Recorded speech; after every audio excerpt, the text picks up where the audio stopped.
Hello student, welcome to my channel sermon lecture. अगर आप भी 2023 बोर्ड एग्जाम में साइंस का पेपर देने वाले हो तो आज के इस वायरल पेपर को आप जरूर देखना। ये 2022 का एक बहुत ज्यादा इंपॉर्टेंट कोड का पेपर है, ठीक है, 824 बीजे। ठीक है, आप लोगों को ये वीडियो लास्ट तक देखना। ये साइंस का बहुत ज्यादा इंपॉर्टेंट पेपर है, यहां से आपके 2023 बोर्ड एग्जाम में बहुत सारे क्वेश्चन आएंगे।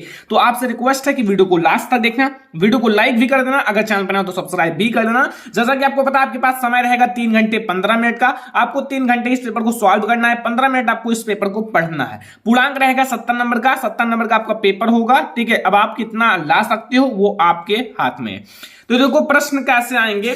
जैसा कि आपको पता है कि 2023 बोर्ड एग्जाम में जो है पेपर पैटर्न चेंज कर दिया गया है। ठीक है, पेपर पैटर्न चेंज कर दिया गया है। अब आपके क्या आएंगे, 20 मार्क्स के आपके ऑब्जेक्टिव क्वेश्चंस आएंगे। ठीक है, ऑब्जेक्टिव क्वेश्चंस। अब 20 मार्क्स के ऑब्जेक्टिव क्वेश्चंस आएंगे, लेकिन इसमें जितने भी क्वेश्चंस हैं, जितने भी ऑब्जेक्टिव क्वेश्चंस हैं, वो बहुत ज्यादा इंपॉर्टेंट है। जैसा देखो पहला क्वेश्चन, खंड का पहला का वाला क्वेश्चन है कि वायु के सापेक्ष माध्यम का अपवर्तनांक अधिकतम होता है।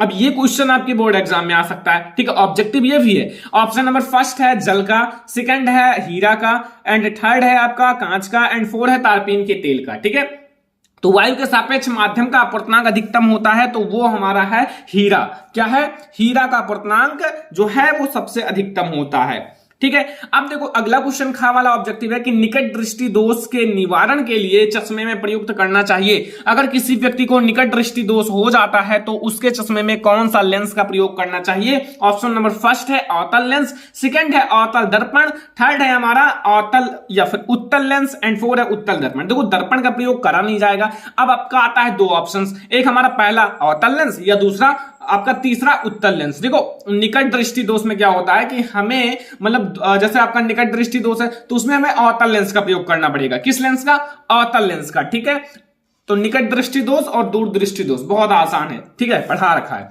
गा वाला है कि चुंबकीय बल रेखाएं, जो चुंबकीय बल रेखाएं सदैव, पहला ऑप्शन है सदैव समांतर होती हैं, दूसरा है एक बिंदु पर मिलती हैं, तीसरा है एक दूसरे को कभी नहीं काटती, एंड चौथा है परस्पर आप लोगों का काटती हैं। ठीक है, तो चुंबकीय जो है आपका चुंबकीय बल रेखाएं कैसी होती हैं वो आप लोगों को बताना है।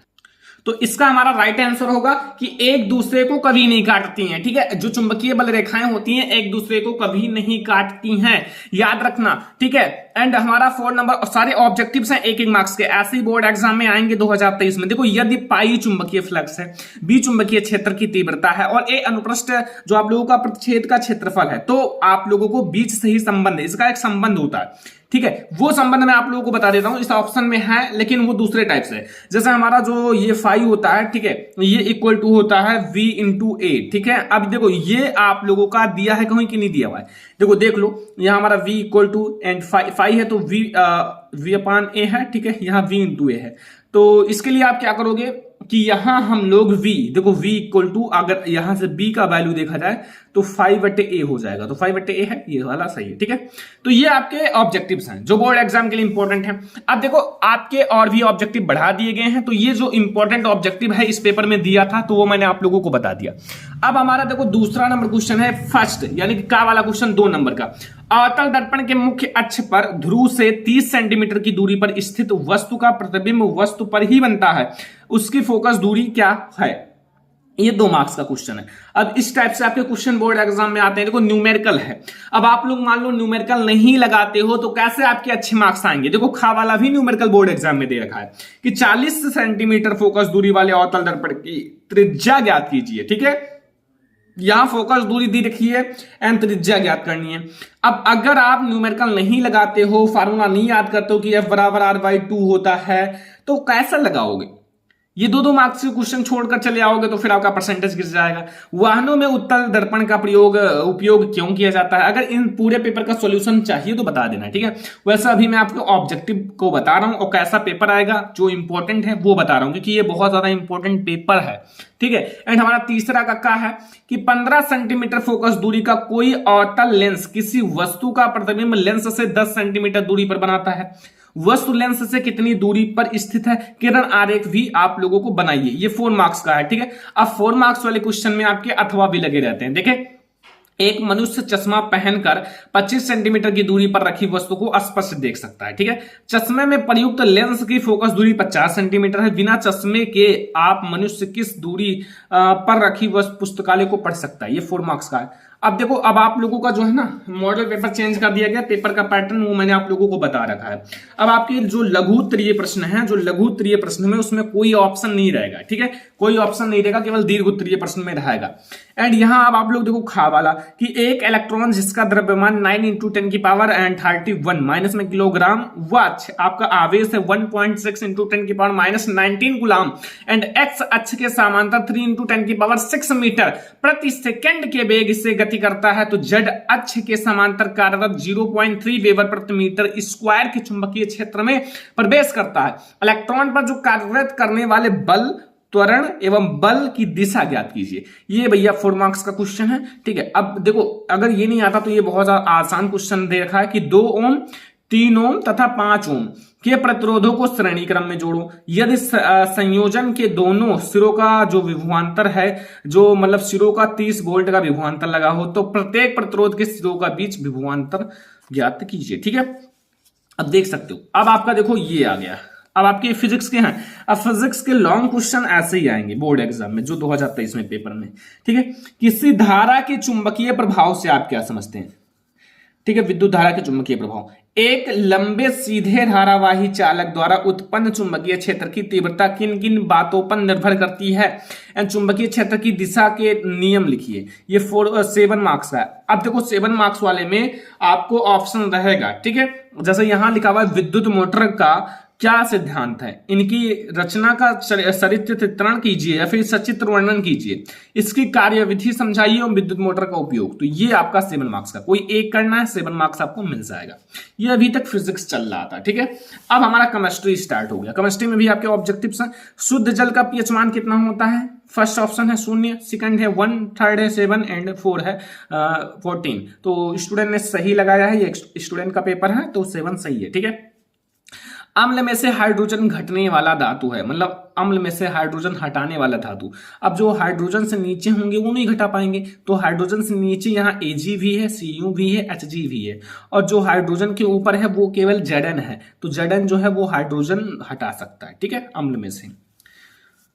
अगला देखो प्रोपेन का सूत्र। देखो प्रोपेन का सूत्र क्या होता है? फर्स्ट ऑप्शन है CH4 एंड सेकंड है C3H8 एंड थर्ड ऑप्शन है C4H10 एंड 4 नंबर ऑप्शन है C6H6 नहीं C2H6। अब कैसे बताओगे? तो कार्बन की संख्या 3 है। ठीक है, एंड हमारा कौन सा समूह है? आपका एल्केन समूह है, तो यानी कि CnH2n+2, यानी कि आपका 3 से 2 में मल्टीप्लाई होगा तो 6 हो जाएगा, +2 होगा 8 हो जाएगा। तो यही वाला ऑप्शन हमारा सही हो जाएगा। ठीक है, तो ऐसे आपका ये हो गया बहुविकल्पीय। अब आपके केमिस्ट्री में 3 ऑब्जेक्टिव्स इसमें हैं, अब आपके और भी बढ़ गए हैं। ठीक है, जो 2023 में पेपर होगा। 6 का है निम्नलिखित यौगिकों के आईयूपीएसी नाम लिखिए। आपको इसका आईयूपीएसी नाम और इसका आईयूपीएसी नाम लिखना है। ठीक है, इसका तो आईयूपीएसी नाम जानते होंगे, मेथ एथेनोइक अम्ल।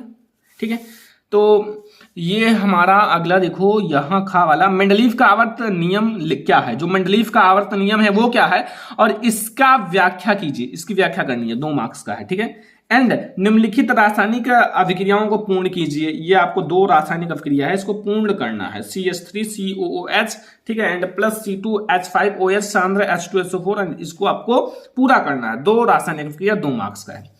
फिर 7 नंबर क्वेश्चन का है कि धावन सोडा का मीठा सोडा का जो नाम है और तथा रासायनिक सूत्र लिखिए। 2 मार्क्स का। देखो ये सारे बहुत ज्यादा इंपॉर्टेंट क्वेश्चन है, बोर्ड एग्जाम में कई बार पूछे गए ये सारे क्वेश्चन, तो इसीलिए मैं आपको ये पेपर समझा रहा हूं कि आप इसको नोट कर लो और इसको आंसर लिखो, कोशिश करो आंसर लिखने का। द्वितीय विस्थापन अभिक्रिया को उदाहरण देकर स्पष्ट कीजिए। द्वितीय विस्थापन अभिक्रिया आप पढ़ लो, संयोजन वियोजन ज्यादा और आ रहा है बोर्ड एग्जाम में द्वितीय विस्थापन, तो इसीलिए मैं आपको दिखा रहा हूं पेपर की देख लो कैसा आता है, आपके पास एक्सपीरियंस हो जाए, पेपर सॉल्व करके देख लो कितना आप कर सकते हो। 70 मार्क्स का पेपर है, अब आपके पास कॉन्फिडेंस है मैं 70 में 65 कम से कम लाऊंगा, लेकिन पहले पेपर सॉल्व करके तो देख लो कितना आपके मतलब कितना आपने पढ़ा है। ठीक है, पहले आप खुद से देख लो कितना कर पाते हो। अगर आप कर लेते हो 70 में से 65 70 कर लेते हो तो मैं आपको गारंटी देता हूं बोर्ड एग्जाम में इससे भी अच्छा करोगे। ठीक है, क्योंकि वहां आपके पास एक अलग सा कॉन्फिडेंस होता है। कुछ भी नहीं आता है तो बच्चे कुछ ना कुछ लिख ही देते हैं। यहां आपका का वाला 8 का वाला ऑप्शन है संचारण क्या है, उदाहरण द्वारा समझाइए। ये 2 मार्क्स का क्वेश्चन है संचारण के बारे में। एंड यहां देखो मैंने साबुनीकरण पर बहुत बार टिप्पणी पढ़ा रखा है एंड 3 बार रिएक्शन भी 3 सेक्शन में दिया है। तो साबुनीकरण पर टिप्पणी लिखिए, 2 मार्क्स का है। आवर्त सारणी में आवर्त तथा समूह को परिभाषित कीजिए, 3 मार्क्स का क्वेश्चन है, ये 3 मार्क्स का है।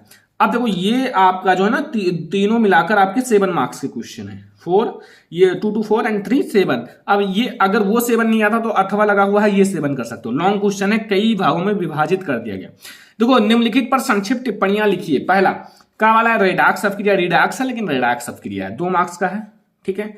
एंड समजातीय श्रेणी जिनके जाति समान होते हैं, 2 मार्क्स का है, कई बार पढ़ाया है। एंड मेंडलीव की आवर्त सारणी की विशेषताएं, इन सबको मैंने पढ़ा रखा है। अगर आपने नहीं पढ़ा है तो आपकी गलती है, आप पढ़ो, ठीक है। मैंने पढ़ा रखा है सारी चीजें, तो ये आप लोग देख सकते हो। साथ में मैं बहुत ज्यादा इंपॉर्टेंट क्वेश्चन भी पढ़ाता हूं, तो इंपॉर्टेंट क्वेश्चन में मैं समजातीय श्रेणी, रेडाक्स अपक्रिया, मेंडलीव की आवर्त सारणी, इन सबको सेलेक्ट करता हूं। संचारण, साबुनीकरण कई बार मैंने लिया है। तो अगर आप टाइम टू टाइम पढ़ते हो तो फिर आप लोगों को ये पेपर बहुत आसान लगेगा। इसमें ऐसा कोई नहीं है जो ऑब्जेक्टिव मैंने नहीं पढ़ा रखा है, अभी भी आपके लिए और भी ऑब्जेक्टिव तैयार किए जा रहे हैं लगातार। अब देखो खंड का बायोलॉजी का अब हम लोग ऑब्जेक्टिव क्वेश्चन देखेंगे। देखो 9 का वाला है कि वह प्रक्रियाएं जिसमें जटिल कार्बनिक अणु सरल अणुओं में टूटते हैं, 1 मार्क्स का क्वेश्चन है, ये आपका ऑब्जेक्टिव है। फर्स्ट नंबर ऑप्शन है आपका उपचयी अभिक्रियाएं या अपचयी अभिक्रियाएं या फर्स्ट तथा सेकंड दोनों या सामान्य अभिक्रियाएं। तो ये जो है ना, मतलब ये जटिल कार्बनिक अणु सरल में टूटते हैं तो वो हमारा होता है उपचयी अभिक्रियाएं। कौन सी होती हैं? उपचयी अभिक्रियाएं, ठीक है, याद रखना। चर्मदाह या फिर आप लोगों का पैलाग्र, ठीक है, रोग निम्नलिखित में से किस विटामिन की कमी से होता है? 1 मार्क्स का है। पहला हमारा ऑप्शन है विटामिन B1 या B2, विटामिन B2 या B5, विटामिन B5 या फिर विटामिन B12। तो यहां आपका चर्मदाह रोग है, ठीक है, या फिर आपका पैलाग्र। तो ये हमारा होता है, देखो vitamin B1, vitamin B2 and vitamin B3। उसके बाद आपका विटामिन B5 के कारण होता है, ठीक है, याद रखना। मैं आपको ट्रिक भी बता दूंगा याद करने का, ठीक है, आप लोग मौज करो। देखो गा वाला है कि हीमोग्लोबिन महत्वपूर्ण भूमिका निभाता है। जो हीमोग्लोबिन है वो महत्वपूर्ण भूमिका निभाता है, 1 मार्क्स का है। पहला श्वसन में, दूसरा उत्सर्जन में, तीसरा पाचन में एंड चौथा पोषण में। देखो जो हीमोग्लोबिन होता है, हीमोग्लोबिन का जो महत्वपूर्ण भूमिका होता है वो होता है श्वसन में, ठीक है, श्वसन में। अगला है फ्लोएम द्वारा भोजन का स्थानांतरण होता है। तो पहला ऑप्शन है प्रोटीन के रूप में, वसा के रूप में, सुक्रोज के या फिर वसीय अम्लों के रूप में। तो इसका हमारा होता है सुक्रोज के रूप में। किसके रूप में? सुक्रोज के रूप में, ठीक है, समझ में आ रहा ना? तब तो ठीक है। अगला देखो यहां 10 नंबर, लार में कौन सा एंजाइम पाया जाता है और उसका मतलब वह किसका पाचन करता है? 2 मार्क्स का क्वेश्चन है। परागण के लिए एक निम्नांकित चित्र बनाइए। परागण के लिए जो पुष्प का एक चित्र होता है उसको बनाना है, 2 मार्क्स का क्वेश्चन है, 2 मार्क्स का, ठीक है। पुनरुद्भवन किसे कहते हैं? देखो जब आप जीव जन्म कैसे करते हैं उसमें पुनरुद्भवन, मुकुलन, द्विखंडन, विखंडन, बहुत सारी चीजें पढ़े होंगे, तो वहीं से पूछा है। इसके 2 उदाहरण भी लिखिए। ये देखो आपका 1 मार्क्स का रहेगा इसका परिभाषा, और 2 उदाहरण आधा आधा मार्क्स के रहेंगे, ठीक है। अगला है 11 नंबर, एक संकर तथा द्विसंकर संकरण से आप क्या समझते हो? 4 मार्क्स का है। ये आपका लघु में आता है, तो लघु उत्तरीय के लिए बहुत ज्यादा इंपॉर्टेंट है। अथवा आप लिंग सहलंग रोग क्या है और किन्हीं 2 लिंग सहलंग रोगों के नाम लिखिए, 4 मार्क्स का है। दोहरा संचरण क्या है? स्पष्ट कीजिए, 4 मार्क्स का। अगर ये नहीं आता तो परिवार नियोजन से आप क्या समझते हो? जो परिवार नियोजन होता है, परिवार नियोजन की किन्हीं 2 विधियों को लिखिए, 4 मार्क्स का है, ठीक है। तो बहुत सारे बच्चे सोच रहे हैं क्या 2023 में पेपर कठिन है? देखो इसके 2022 के अकॉर्डिंग 2023 में थोड़ा सा हार्ड हो गया। कैसे? पहले आपको लघुत्तरीय में ऑप्शन मिल जाता था कि ये करो या फिर ये करो, ये करो या फिर ये करो, बट अब की बार ऑप्शन नहीं मिल रहा है। आपको केवल लॉन्ग क्वेश्चन में ऑप्शन मिलेगा कि आपका 2 क्वेश्चन रहेगा, किसी एक को करना है। लघुत्तरीय में कोई ऑप्शन नहीं है, ठीक है। अब देखो जैसे लॉन्ग में है, पुमंग तथा जायांग में अंतर बताइए, दोनों के कार्य समझाइए तथा परागण एवं निषेचन में विभेद लिखिए, ये 7 मार्क्स का है। अथवा आप एक संकर प्रयास द्वारा मेंडल के पृथक्करण का नियम को समझाइए तथा इससे प्राप्त पीढ़ी का जीन प्रारूप, लक्षण प्रारूप भी बताइए, ठीक है। अब ये हो गए आपके। अब आपके आगे जैसे जो बच्चे अंग्रेजी में पेपर देना चाहते हैं वो है, ठीक है। तो ये आप लोगों का है क्लास 10 साइंस का जो आप लोगों का पेपर है। इसको जरूर सॉल्व कर लेना स्टूडेंट, अगर आप भी 2023 बोर्ड एग्जाम में पेपर देने वाले हो। तो ये है हमारा most important paper. I hope कि आपको समझ में आ गया होगा। देखो इसको सॉल्व करना, कमेंट करना कि आप 70 में से कितना नंबर कर पाते हो, क्योंकि आपके हैंड में है, ठीक है। तो ये वीडियो पसंद आया और लाइक जरूर करना, शेयर जरूर करना, अगर चैनल पर नया तो सब्सक्राइब भी कर लेना, ठीक है। चलो फिर मिलते हैं नेक्स्ट इंपॉर्टेंट वीडियो में, तब तक के लिए धन्यवाद।